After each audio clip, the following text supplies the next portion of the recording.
All right, good afternoon, everybody. So good to be here, home finally from Scotland. Been on quite a long journey and just realized from Spirit that we need to go back to Scotland, even further north, all the way to the Shetlands, or not the Shetlands, to Orkney. So, whew, it's been a whirlwind, but I have so much to share with you, and I'm going to put all of that together. And next Sunday, Debashree and I will do a presentation and we'll share with you all the magic from Scotland and how it relates to the work that we've been doing in our community and how it affects you and all of us together as we're birthing this beautiful new timeline. And now that we have done so, we really want to talk about what does that mean? How do we harness it? How do we hold the frequency of this beautiful timeline? What is time? How does it work? And all of these things. So I am very, very delighted to have the opportunity to share with you Esperide. For those of you who are in our membership, you've already met with her. Hold on, let me just make sure everybody is muted. And if you're not, can you please mute yourself? Because I have to leave it open for Esperide to unmute. So Esperide is from Damanhur, and I know you've heard me speak about Damanhur many times. I've been there twice in the recent year uh, with Debashree, with our Ascended Masters on pilgrimages. It's a magnificent place, a place where you tap in and receive all kinds of codes. Esperide's been there for over 30 years, working closely with the founder when he was alive, which is Falco, who was an alchemist, receiving so much information. She is just a wealth of knowledge and information. She helped teach the Atlantis Code that we just finished. She has tons of energy, and I absolutely adore her. She goes all over the world and shares and does seminars on alchemy, on time travel, an expert on past lives, and so much more. She wrote a book, 33 Lives, from the Book of Time. So I thought it would be really wonderful to chat with her today and just talk about time. We talk, about a lot of the times about these things that feel kind of abstract. We're at these sacred stones and I'm energetically connecting and all this magic and synchronicity is happening. And we open up the portal and we birth a new timeline. But how does that relate to our current life? What does it look like? How do we hold those frequencies? What does that mean? I've noticed for me, since the actual activation, there's been a sense of what Debashree and I call being in the in-between. We're not quite fully in the dimension that we were familiar with, and yet we haven't fully stepped into another frequency completely. We're in that space in the in-between. And what Raphael was talking about that, I think in a transmission a few days ago, for those of you who are present, was moving into the space between light and dark, between the sun rising and setting in the east and the west, and really using that time that is often the time when we get messages from spirit, when we're more open, especially as we're first waking up at that 4 or 5 a.m. time. That's when a lot of time when I get my downloads, the beings come in. And it's in that in between before the thought patterns that are so ingrained in us that we don't even realize start moving and running. And we're in that blank space, that emptiness. And that's where we can take our intentions and focus of what it is that we're wanting to create and to merge and to bring into the timeline. And so that's a really precious time to do that. And Raphael had talked about placing that within a seed and kind of blowing it. We had talked about the light, the sound, and the breath, and the importance of all those elements in the Trinity to birth new realities. So we'll talk about that more in depth next week, and I'll get into that with you. But I've noticed for myself that I feel a little bit empty, kind of like a clean slate in a way. And I'm not fully in my old world and not fully in the new. I'm in the in between. And that is a beautiful place to cultivate and get clarity as to what you're weaving and threading into this new timeline. And what's interesting, and I'd love to talk to Esperide about today, is, that we carry all these gifts from other timelines, from past lives, from other human experiences. And sometimes we can't fully bring them into this experience, and other times they're bleeding in ones necessarily we don't want that are traumas and things of the past. And so, how do we clear those that are bleeding through from the past that we no longer perhaps want to carry into this current timeline? And how do we cultivate and carry the gifts that were so expansive and beautiful from other timelines into this?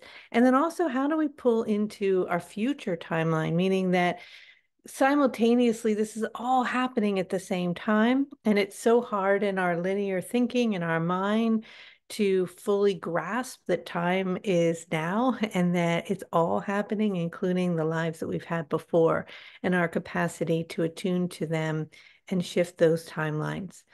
So, with that, I'd love to chat with Esperide today about that. And then she's going to guide us through a meditation. And then next week, we'll get into depth about everything that we've done to date and the 13 journeys that took place, the activation, as I'll be traveling again to Scotland, but even further north to Dwarfy Stane, which is a stone that's very, very galactic for the Lion Gate. And I'll fill you in on that. Okay, so Esperide, are you here, my love? Hmm. Hi there, here I am. Hi, good to Hi. see you. Thank you for having me again. It's such a pleasure. And hi, everyone. For those who know me and those who don't know me yet, now it's really an honor. Thank you, Debashree, for having me. It's just always very beautiful to be in your presence and within your community. So thank you for inviting me today. Well, you are such a bright light and we love you. So we are so happy to have you here. So yeah, I've got all these questions for you about time. Yes, it Like there's where do we even a start? lot of things that are all super interesting and all really worthy to unpack. So let's see. The first thing I would like to say is that I would like to ask, you don't need to answer me, but just answer yourself, everyone here present, who knows what time is? Because, the truth is nobody knows what time is. Not going to go into science we don't have the time. It's something that I do during my seminars to show that really it's not that we as like ordinary non-scientific people do not know what time is. Scientists have no clue and they don't agree. There are scientists who say time is all there is and is the container of everything. Some scientists is that. Some scientists, like Einstein, said time doesn't exist, but what exists only is time and space, and everything has already happened, and time is like a frozen river because it's like space, so it's like a territory. And then quantum physics says, well, time is just many probabilities. And then there are newer currents now. They're saying, actually, everything that exists is just an extension of space. We don't even need time. And in many equations of quantum physics, they work even if you don't put the variable of time in them. So they tried to describe the universe using the same equations and taking times off, and it works. And today, like the latest of these mathematical explorations is that they've been able to find mathematical formulas that actually work mathematically outside of space-time. So not only outside of time and holding space, not only outside of space holding time, but outside time, space, and the universe as we are holding now as a mathematical model, which means nobody knows. and so it's perfectly okay that we don't really know what it is, and then we have that is a challenge for us, especially us now, on the path of awakening, on the path of creating new realities, to really get a grasp of this. So in my experience, after 30 years of working with time and researching past lives for people and guiding people in their own research, what I would say that the most important starting step is to really accept that we are living in a paradox. And that's the nature of our reality. So, in my personal reality, I cannot deny that 20 years ago I was younger. right? I cannot deny it, that there is a linear time, and I'm not stupid if I believe that that exists. Because for a part of me, that exists. And this is part of the human condition right now to go through evolution and growth also by experiences the changes that time as a container of events brings to us. And it's really a profound spiritual journey to be able to accept that with time, we also constantly change and not hold on or wanted things or ourselves to be as they were, because this is impossible.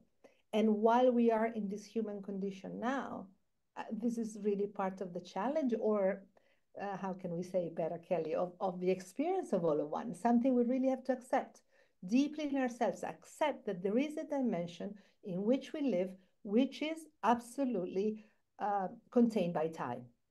You mentioned Damanhur.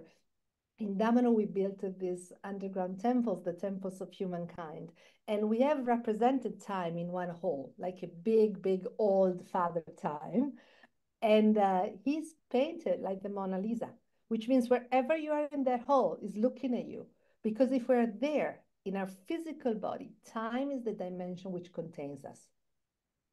Contemporaneously, as the essence of ourselves, the real essence of who we are, is not immersive time. We are something else. The human being is beyond time, as an essence, as a soul. Of course, we also have the possibility of transcending this linearity and connecting to other experiences, our me, literally other me, in other points of time. What does Mm. it mean? It means that there is something that is the essence of who I am. I wouldn't say the soul, because in a sense, it's not even the soul, it's an oversoul. Mm. It's really like an over, it's another level which directs the experience of all these human beings. And I keep it to humans, but it's vaster. But let's stay with humans at the moment, it's easier. Contemporaneously in different points of time.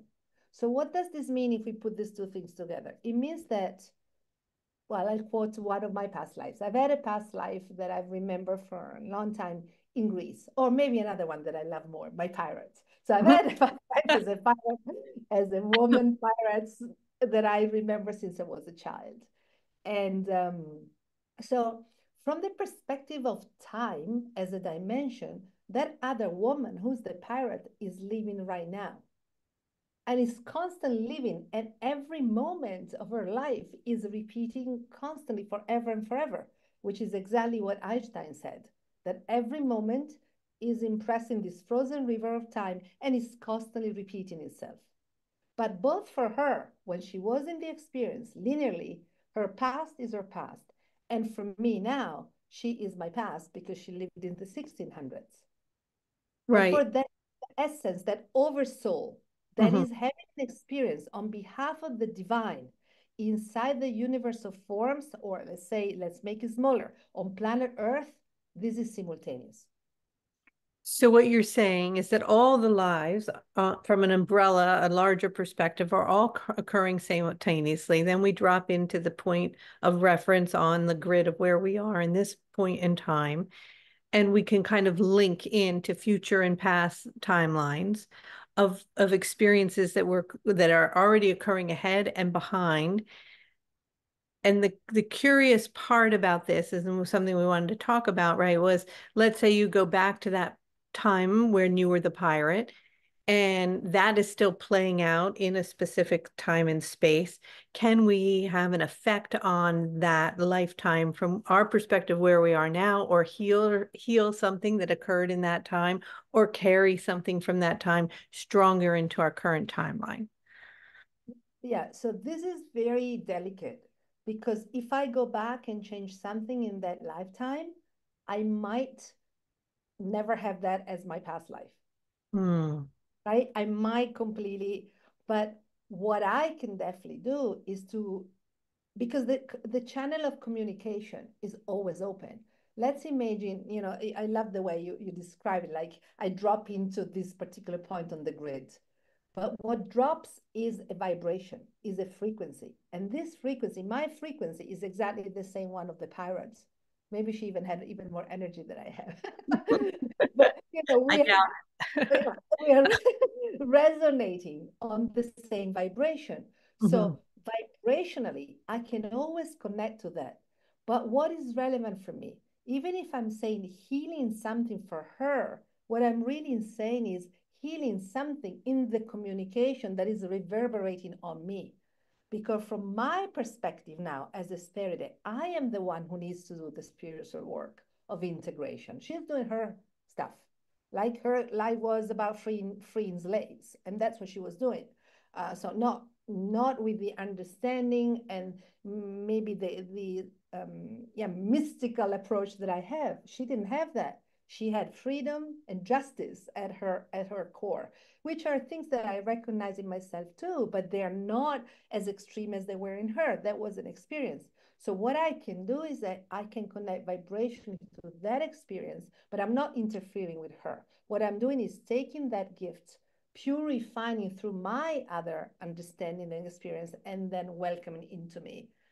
And to give me more courage. I mean, she's really the one that several times has saved me from moments of, you know, near depression or moments in my life that I felt an heaviness. And then I would connect to her and I was like, wow, there, you know, we cannot stop. There's still injustice. There's still something we can do. And that gave me, even if on a different scale, always the energy to continue and say, well, she did it. I can do it too, because she is me. And at the same time, I can purify that gift. That's so beautiful. So the benefit of knowing a past life and connecting to its frequency are all the gifts that we can align with that and bring into our current experience. And do you think so? Debashree and I were, as you know, traveling recently, and Debashree woke up in the middle of the night and came in and said to me, um, I have this name that keeps coming to me over and over and over. I mentioned this to you, John D. And Debashree's name, people call her D. And we're like, oh, that's interesting. So we look it up and he's this alchemist. And a lot of what he does seem very in relationship to Debashree. But then his partner, who he worked with, his name was Edward Kelly, who channeled angels. And we're like, no, that's crazy. And so whether I was Edgar Kelly and she was John D or not, we don't know. But those energies very strongly presented themselves and came in. And then after researching them, and they seem very in alignment to current aspects of ourselves now, what would be the benefit of going back and seeing if that is true and what we can gather from that and bring into our current experience? So I want to answer this and then also talk a little bit about clearing of traumas, because there's also another aspect. Yeah, for sure. These two people that you met were people that were doing important work. I mean, John Dee is very well known. I read some of his writings, and you're doing important work now. So it might be that this is the time in which they really want to reconnect with you. So they probably send some sort of signal to the future. And then when the time would be right, that signal meets you and you can go and discover what it is that they have to give. That is something that reawakens in you, so that you and Debashree can be more complete in this case. And knowing the two of you, I would say take this very seriously. I don't think it's a coincidence. Um, and on this, maybe I can give you a reference with a story of, again, one of my past lives. So 2 years ago, so in Damanhur, we do a lot of past lives research. And at a certain point, we go into researching those past lives that in which we said like a really fully aware yes to be in service of humanity. And so it was that I actually, with another woman, created this group of researchers because we have a lot of experience in this. So I've done lots of research, and it's always done in group because it's so important that we always want to have, you know, more than one person. And then the time came in which uh, one of these groups was doing the research for me, for my lives of yes. I proposed my parrot, and it was confirmed that this was an important life which was really in service of humanity. So this doesn't mean necessarily that you have to be in service of humanity because you're enlightened or you're spiritual, but you really love humanity so much that you give your life. So my para was that. But then I was given another life, who's a philosopher, a woman philosopher, whose name is well known. She was one of the first women's philosopher known in England in the 1600s. And name, last name, the whole story, there are books on her. I read her biography, I read her books, and it was a little bit difficult for me to connect. So I decided to do what you would do, Kelly. What would you do? You would go there. So I went there, right? I went to London. I went to London, just say, okay, normally I can relate emotionally through dreams. With her, it was difficult. So I go to London, and she, in the latest part of her life, she became a Quaker. And the Mm. Quakers were at the very beginning. So she broke out of this Protestant, very rigid, and she became, they were doing spiritual seances. They were interested in the Kabbalah, in the Sufis. I mean, she really expanded. And so I get on the bus to go from one station to the next. The first stop of the bus is in front of Quaker's house. But the Quakers don't call themselves Quakers. They call themselves Friends. Yeah. So I saw this little plaque in brass saying Friend's house, and I was like, okay, this gets interesting. But I thought it's just a coincidence. And then I decided that I wanted to buy something for her to see if I could find something that would call me to her. And so, oh, actually, I'm wearing this. So I went to Portobello Market. Those of you maybe in England know what it is, but this is a market where you can find antiques. I wanted to buy some antique jewelry. My name is Amethyst, so I wanted an antique amethyst. And I found this amethyst and some other that also had earrings.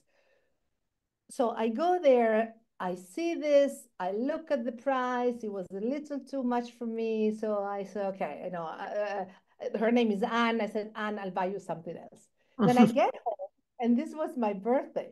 So I receive a message from my mom saying, buy yourself something nice in London for your birthday. It will be my gift. So I was like, oh my gosh, Anne, I need to get her the necklace.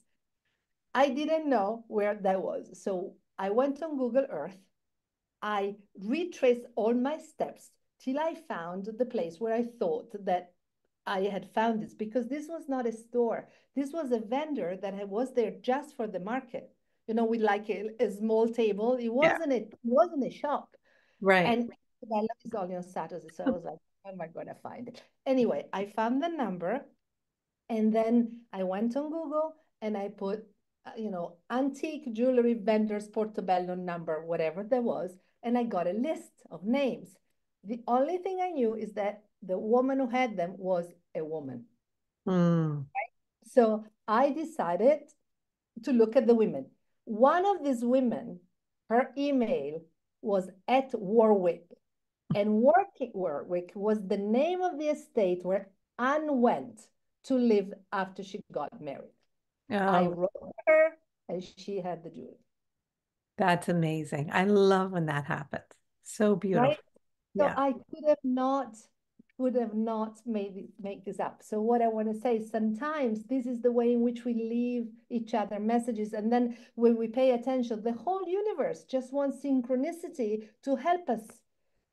And yeah, and it's not always necessarily our intuition, is not always necessary we dream of it. Sometimes we need to do search, and I said to myself, surrender to matter.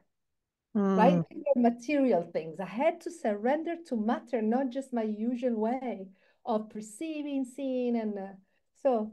So you have had an episode in which matter was very clear in giving you an indication. Now use your intuition to see what matter wants to for you to retrieve.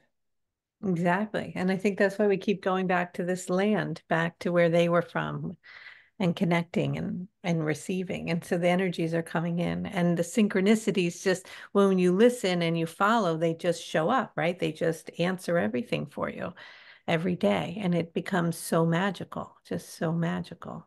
But if you hadn't taken that call and you hadn't gone all the way to England to connect with the energies, you wouldn't have had that experience. And so, a lot of times we talk about the fact that we can astral travel to a place, or we can connect through spirit. And that's so true, right? But there are times when we need to do the footwork and actually connect to the physical, geographical location of certain places or ancient sites or connections to past lives in order to receive the codes and have those synchronistic magical experiences that get woven into the timeline. Yes, and it's also very important. Very often, our first experiences of remembering our past lives is because we recognize the place or we recognize the specific light. My first experience after the paradise, which was with me since I was a child, was with Greece. But with Greece, I recognized the light. I said, "Oh my gosh, this quality of light! I've never seen it like this before in the Greek islands." But my whole body recognized it. This was again before I started being interested in past lives, and then later I realized, oh my gosh, there's so many signs. We are living in a wonderful, beautiful, intelligent world that just wants to embrace us. So true, so true. And sometimes we're somewhere we just feel like we're home.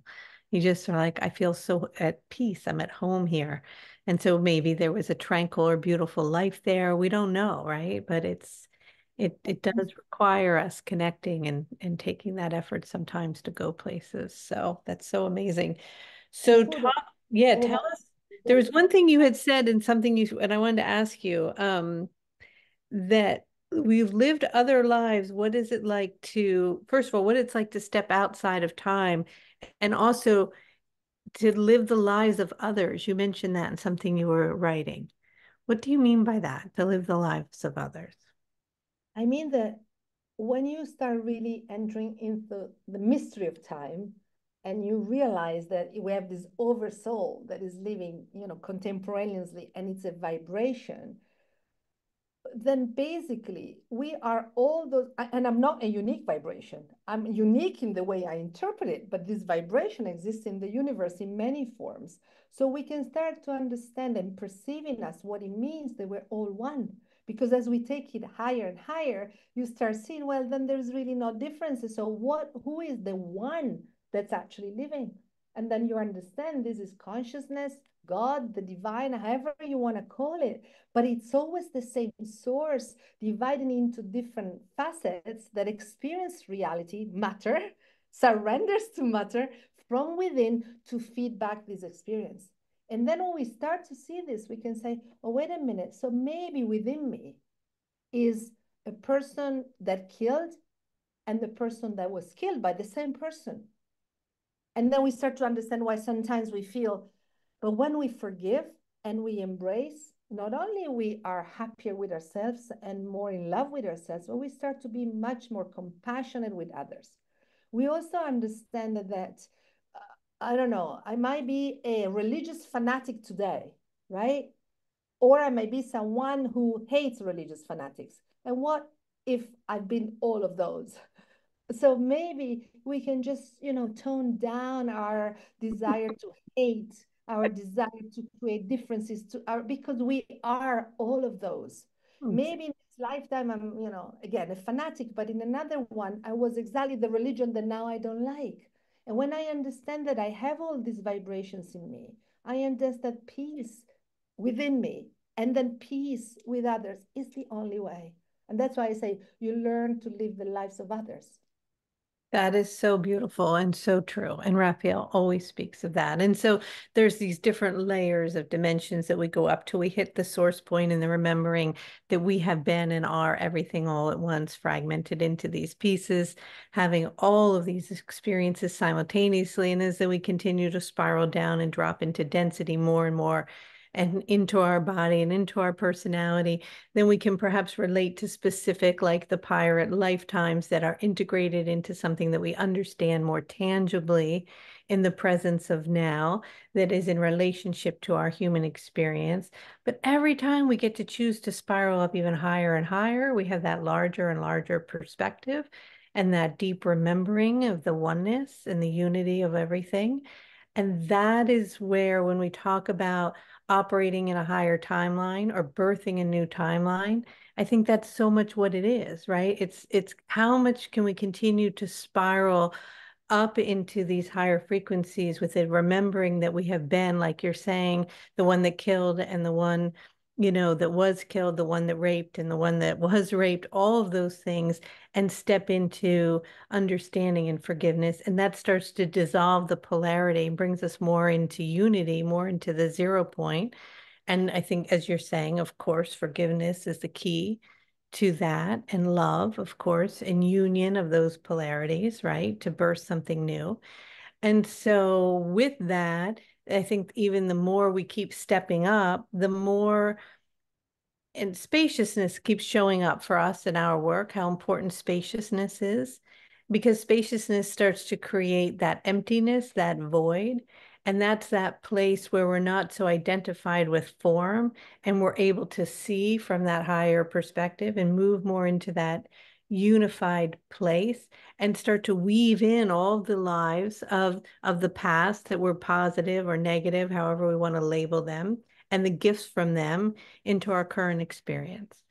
And so it can be very, I think, for people, and at least for myself, abstract, right? We feel as though we're shifting. Like I know that in our community, we feel that we're growing, our light body is becoming activated, we're shifting from receiving all the codes, we're elevating our frequency, we're kind of moving almost like a unit of energy, into a higher octave. And because of that, we're all experiencing more magic, synchronicity, and all these beautiful things.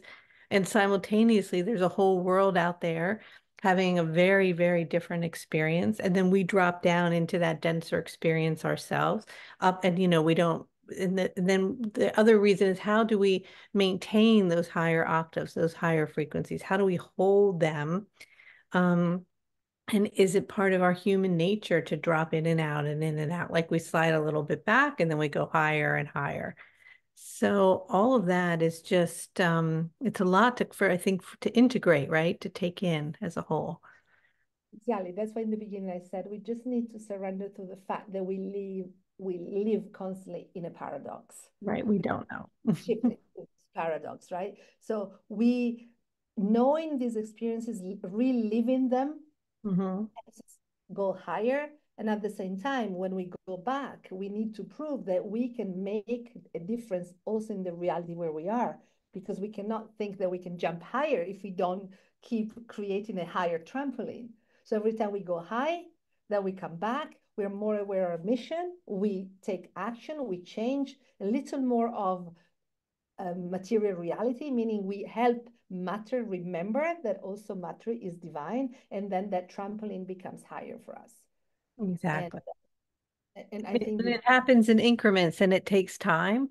And I think as we're doing it, sometimes we don't see it, but I say to people, go back from the beginning of receiving the codes or the beginning of doing this work or whatever, and see where you are on all these different levels in your life as compared to what you were experiencing, seeing, understanding, knowing prior to that, right?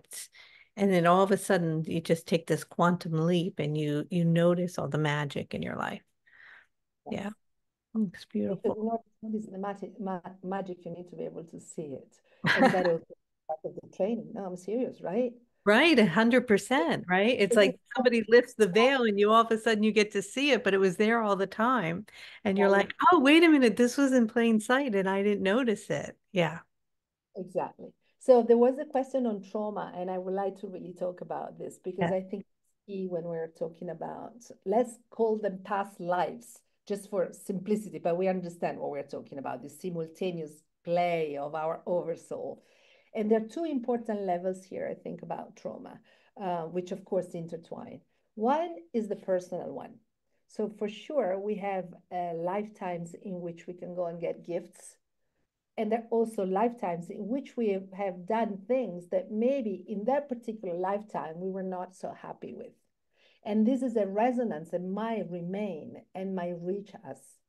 Or lives that ended very traumatically, especially if the trauma was collective. So say that, we all died in an explosion in a horrible war or something like that. That is completely engraved in the astral. Hmm. So that also requires purification. I'm sure Raphael talks about this because this is a little bit the field of angels also to do that work, right? Angels and archangels, they do that work. And so if there is something left for us, this might reverberate in fears or our inability to face certain aspects of life or just memories, sometimes nightmares that recur and they don't come from here. And I've had this happening, many times working with people. And so in that case, you cannot change what happened. The choice is that person that is you made at that time. But what you can change is the forgiveness to yourself for having that reverberation. And then imagine that because it's communication, it's like a radio. So I always ask people that do the process with me, choose what do you want to do? Do you want to up the volume or you want to down the volume? And Mm. that's something which is in our hands now. So you want more of this gift, you up the volume. You surrender to matter, you open your intuition, you up the volume and say, I want more of this. Hmm. Or you say, no, you know what? I forgive myself. It's okay if I have this part. There is some reason why I am the one cleansing this particular. I don't always like the word karma, but again, we understand easily like that. I clear this trace that I'm living, that is left in the astral planes, that is left connected to me somehow. And then once I've cleared, forgiven, and the energies are balanced, I down the volume. So this is not disturbing me anymore. But I do not refuse it. I do not deny it and I do not refuse it. Because if it's part of us, we have to trust that our soul and then the oversoul are more intelligent than we are. And there is a reason why we have it. Exactly. That's so beautiful. So a lot of things that we have in our life that we can't explain, illnesses or certain angst with certain people that don't seem justified, all of those things can be showing up where we can go in, heal the trauma, and turn the volume down. So this is something that you do, right? You take people through these processes and Yes. help them with this. And so tell me what it is you're going to be doing in your seminars coming up in California. Yeah, so I have two seminars in California and one in Maine, in Portland, Maine. And I call them ceremonies in deep time because the first part is about bringing people very deeply in touch with what time is. Time as a dimension, time as a living dimension in which we can start to have interactions. Because once we feel that physically in our bodies, then we can orient ourselves to be antennas to a specific frequency of ourselves in another point of time. So Mm. then I get people to choose who they want to meet. And sometimes they meet somebody completely different, but you need to have an intention, a clear intention, why you want to meet someone and who do you want to meet. And again, the who depends someone that has been already showing up for you or a trauma you want to clear and you feel is connected to something. And then I guide people not through hypnosis. So this is not something in the mind. They actually become that person. They feel the body change. They feel the taste change. They will want to eat a different food. They have different thoughts. They have a completely different experience. Like you open up your auric space for a temporary experience in which you give that person the possibility to literally live again through you. And in that space of the meeting, that's when you can heal the trauma or receive the gifts because they're active fully as living beings in your aura. And then I guide people to go through the process of death with them, to be witnesses, to help them. Sometimes the resolution of a lifetime is in the moments of death. Mm. But sometimes Wow, that's incredible. So let's say you have an intention. So I often in my lifetime I've dealt with illness. And let's say I'm perhaps thinking that something I have is in relationship to a past life, but I don't know who, where, what, and when. If the intention is finding the relationship to that, is that enough? And then you would perhaps find or drop into the timeline where that connection occurs and become that person in order to heal it? Would that be something what somebody could do? absolutely, absolutely. Okay. So then It's you feel what it feels like to be them, you smell, you taste, you notice everything, you're fully there, and then you go through perhaps even the death process with them.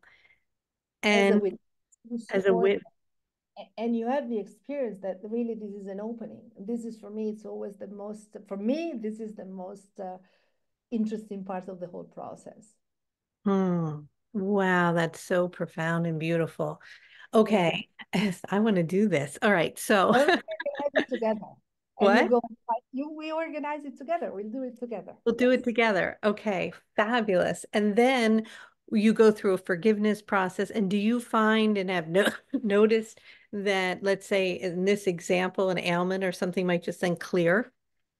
Sometimes it does. Or sometimes you can understand and have, for instance, I've suffered from headaches all my life. This woman philosopher died for a disease connected to headaches that they couldn't cure. And Mhm. it's interesting because when I was reading the description that was given to me in that case, because the research had been done by somebody else, I couldn't relate to her. But the only thing that I got was the worst headache of my life. Like literally at the moment of reading England, woman, philosopher. My headache was so strong that I couldn't even end reading the page. This was, Wow. But you weren't having the headaches prior to that. You weren't I was connecting. throughout Oh, my you life. were. You were But connecting then to her frequency. I understood that that's from her. And I now am super grateful that I only have this because I'm not crippled as she was. And when I get a headache, I start to think, okay, Anne, what it is? You know, what is it that you need? What it is that you want now? What it is? And it has worked sometimes, not always, but I know that this is a reverberation that is coming from there because nobody could ever explain my headaches. Like, I went, they thought I had a tumor when I was 15. I mean, this was serious also in my life. And nobody understood what it was. And that's okay, you know what, I'm going to live with it. But now it's a different relationship also with my headache. And I think, okay, well, if this is a reverberation in order to have her gift, it's fine. And Hmm. I can have a conversation with her. Wow. What a And you beautiful know, I do not have an answer for everyone. Everyone finds what works for them because every human being is a divine being and we're all different. thing. All right. Well, this is incredible. It's just something. Now, is the process that you do? I mean, so many people think about past lives and Dolores Cannon and her processes and all of that. Are these processes similar or different, or how do you go about it? Well, I don't remember. I met Dolores Cannon many, many years ago. She came to Damanhur. I remember I really liked her, but I've never done her process. So I'm not sure what she does Okay. exactly. Yeah, I'm sure you have your own process, and it sounds like yours is incredibly in depth and beautiful. Um, Yeah, I mean, I just know how she takes people up into a certain place and then they drop down into a time in a past life and into the body and they go into a regression and have the experience. So, um, but Ask these things, because certain things, how you deal with time are the same. right. Maybe the thing that is unique with me is because I haven't found in other, and nobody told me that they found it somewhere else after so many years, is that I don't know how, but I've been given this key that I can make people feel the body of this other person in them to really bring the experience home. Maybe because I was a pirate and I was so much in matter that this is being, I don't do it. This is not just a dream. Yes, I start with a meditation, and so people start to feel it, but then you become that person. Yeah, I have to say, when you came on to our code when we were teaching the Atlantis and we went back to Atlantis, even though it was super short and brief, I dropped in and I was a man and I could so feel his body and it was so sculpted and handsome. I was like, oh, I look at all these muscles. It was amazing.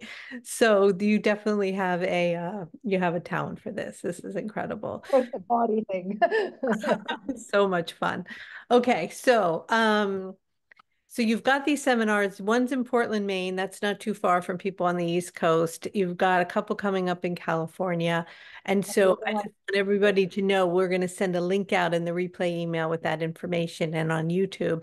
But how can you type in here real quick, Esperide, like a web place where they can, if people are interested in doing this work with you, where they can find it? Done. Thank you so much. This Fabulous. is interesting also because I am these three seminars. Well, first of all, I have to say I haven't been in the United States for 7 years. I used to be there all the time. I actually had like a room in a beautiful home in California at a friend's. I was there all the time. And then, your custom, whatever, the police, the border police didn't like me so much anymore. They said, you're coming too often. Why are you coming? So I stopped coming. And then COVID came, so I couldn't come. It's been 7 years. Which for Wow. me, it's incredible. I lived in New York. I went to NYU. So for me, having a part of my life in the United States was normal. And then it was completely disappeared, like it disappeared like that. So I'm very excited to be back. And these three seminars have been organized by friends of mine because I lost most of my contacts and network in 7 years, of course, actually, probably all of it. And so these three women are contributing to the work. The first one is a drummer, and she also created a series of robes that represent archetypes. So she's going to lead a focus process on the past lives that is being found by the person, choosing the archetype, and then a drumming ceremony together to open more the memories. The second woman works with scents and flavors, and she's a very refined, she has a beautiful place. It's all really about the senses. So again, she will lead a focus process through the senses. And the third one, she's a psychologist that works with plant allies. So Oh, she's got a process, which for me, it's also quite a new thing.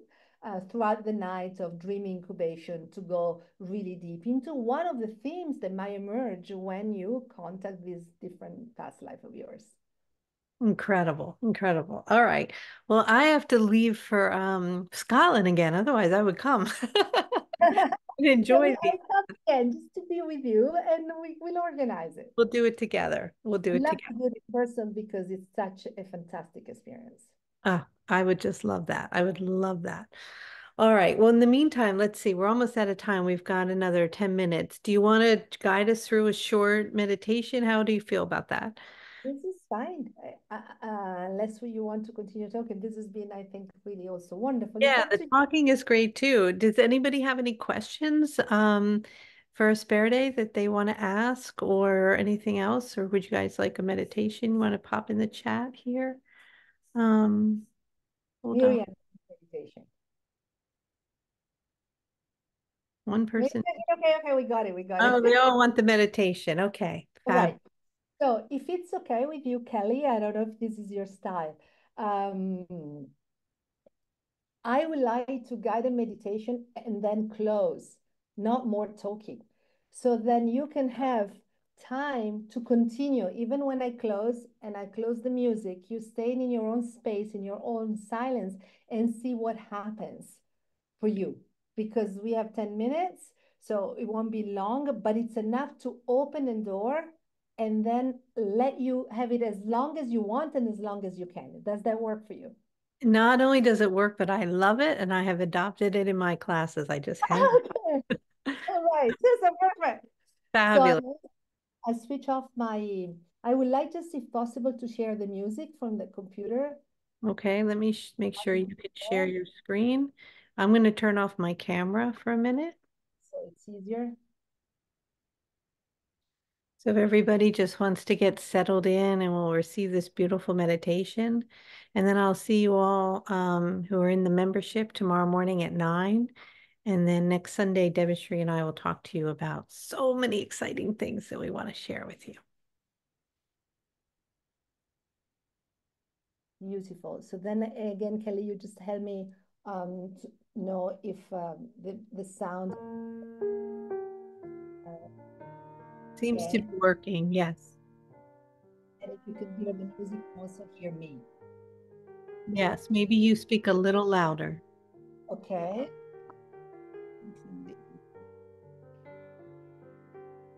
I speak, I speak like this. Is it better? Yeah, that's good. Much closer to the computer. Okay, wonderful. So I invite you all to please close your eyes. And also maybe if you want, you can also switch off your camera so that the audio is better for everyone.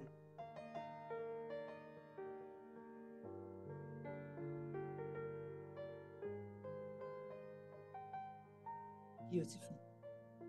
Now we're ready to start. I would like to take you very shortly, briefly, but beautifully on a journey to start to perceive time. So close your eyes, please, and take a deep, deep breath. A deep, deep breath. And as you breathe deeply, think for a moment about what time is for you. How does time feel to you? Is it a friend? Is it abundant? Or is it something that is a little bit of a challenge?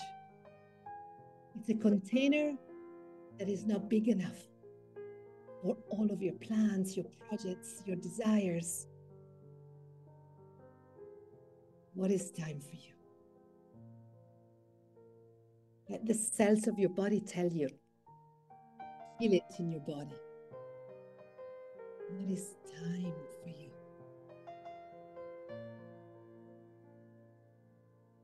And if you were thinking about your life right now, what kind of time are you living now? Is this a good time of your life? A time of expansion? Maybe there are challenges, and those challenges are helping you expand and grow. If you were to describe to yourself what kind of time you're living in now, what would your cells say to you? What would that divine presence within you say to you?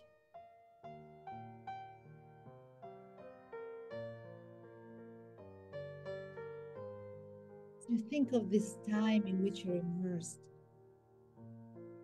You're thinking and feeling the ancient Greeks called chronos.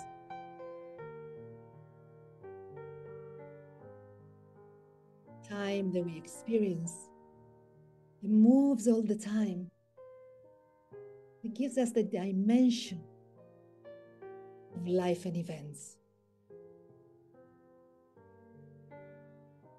And chronos also rules over harmony, destiny, and civilization. Chronos can be hard with us sometimes, and yet it holds our destiny, or better, the possibility to manifest it. So perceive time as a container of your life.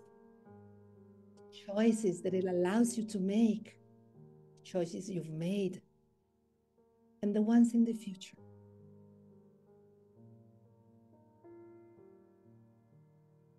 Now let's move to a different way to perceive time. Time so powerful that the Greeks thought it was free from the will of the gods. And this is the time that was called Kairos. And Kairos holds the keys to synchronicity. Kairos are those opportunities that you can seize without delay, without hesitation. Think of at least 3 of those moments in your life when you seized the moment and everything changed. Where you felt the wave of synchronicity coming to you, holding you. You could ride this wave. You felt you were in a time in between, in a moment in which everything could happen and change. And you were present and you said yes. And you seized that occasion.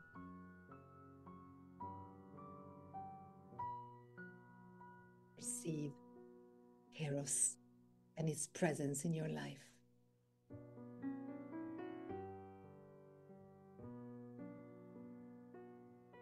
And then there is another time that the Greeks called Aeon. And this is eternity.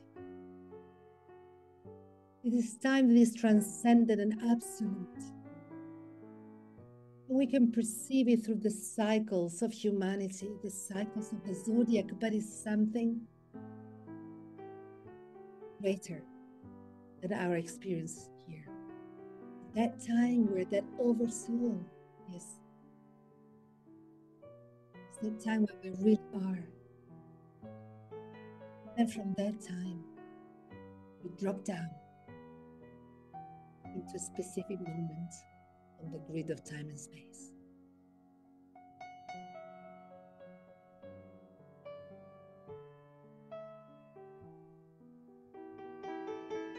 Leave your heart, the energy of your heart. Let it expand in this space. Find the connection with your eternity. Your being beyond time, transcendent. That divine you having an experience here now.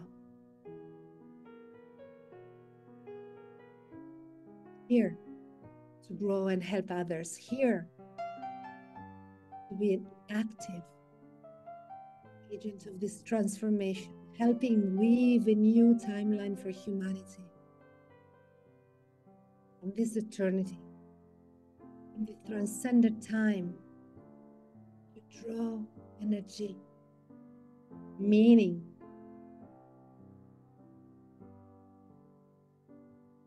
your mission.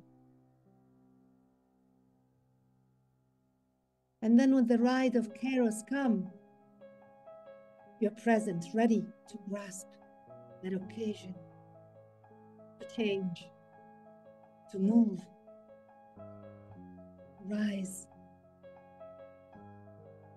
And when that is stabilized, you settle that result into Kairos, time that contains your life.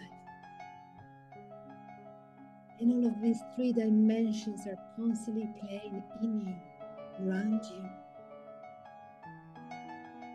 in life, in the dimension in between.